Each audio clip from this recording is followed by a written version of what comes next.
In this video, I'm gonna share my five new best settings for the Lumix G9 camera.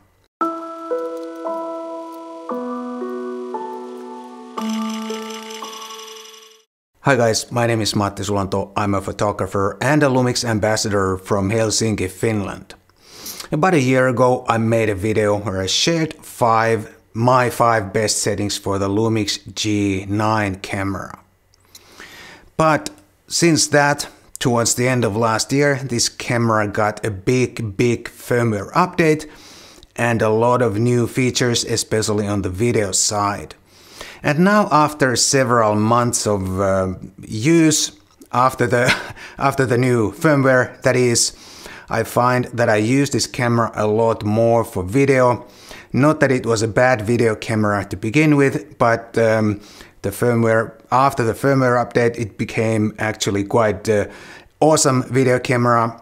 So I've been using it a lot more also for video. My main video camera is the GH5S, right there filming me right now. But I use the G9 for all my handheld video because of the really excellent image stabilizer. And now, after several months of use, after the firmware update 2.0, I find that I've changed some of the settings on the camera. And I thought I will share these new settings with you guys, and maybe this helps you to set up your G9. Tip number 1, set the command dials. This camera has 3 command dials, which is perfect. There's a dial for each exposure value. And on manual mode, I set the aperture on the front dial, shutter speed on the rear dial, and the ISO on the back dial. And that makes it really smooth to operate the camera on manual mode. And on aperture and shutter priority modes, the corresponding value, either aperture or shutter speed, is on the front dial, and the exposure compensation is on the rear dial, and the ISO is on the back dial. And on the P mode, the professional mode, the program shift is on the front dial, exposure compensation on the rear dial, and the ISO on the back dial. I've shared this setting in some of my other settings video, but it's such a great setting that I have to share it here also again. And at the end of this video, I have a playlist of all my settings, Lumix settings videos. So please check it out. You'll find a lot more settings there. And setting number 2, the operation log. And it is exactly what it sounds like. It logs some of the camera functions and you can customize it. And the reason to use the operation log is that at least I find myself using or handling the camera quite differently in photo mode and in video mode. When I'm shooting video, I quite often accidentally change some of the settings, and that's not very good. So I started using the operation log button. It logs all other functions except the shutter or the video button and the focus. And you can activate and custom the operation log function in the custom spanner menu like this. And I highly recommend it because in video shooting you tend to set your settings before you start shooting, and then you stick with those settings until you're done with that take or clip. And especially if you're outside, you're probably fine-tuning your exposure with a variable ND filter, so you don't have to change any of the camera settings. But I don't recommend this operation log in photography, because in photography you have to be able to change your camera settings anytime quickly. But for video shooting, it's really great, and it has helped me a lot to avoid any mistakes. Tip number 3, the IS log function. The IS log gives you incredibly stable handheld video footage. It's not suitable for any kind of moving camera like panning or tilting or any kind of moving camera. But if you're shooting handheld some fairly static scene, I highly recommend you activate the IS lock function.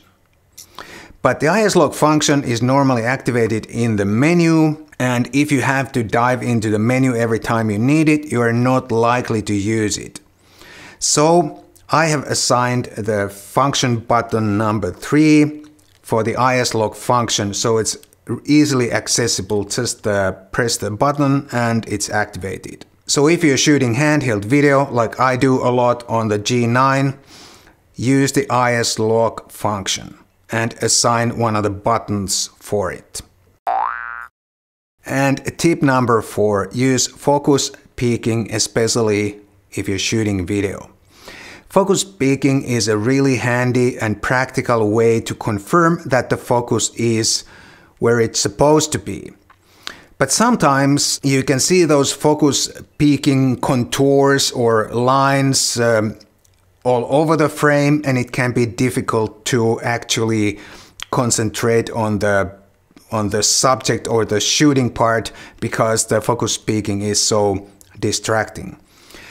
So I have assigned the switch on the left side of the lens mount for the focus peaking, so I can turn it on and off really easily just by turning the switch.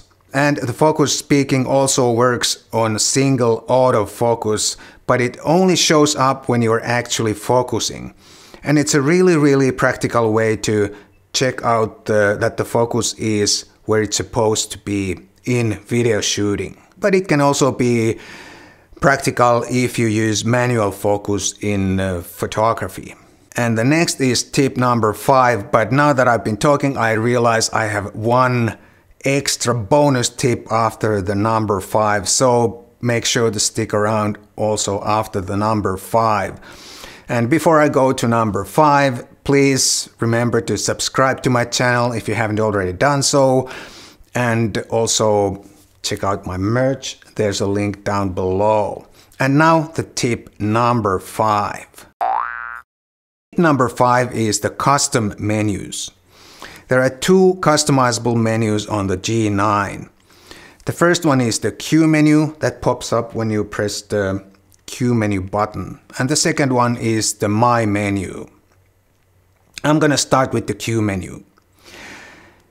I recommend you customize the Q menu to include only the functions that you need on a regular basis almost every time you use your camera.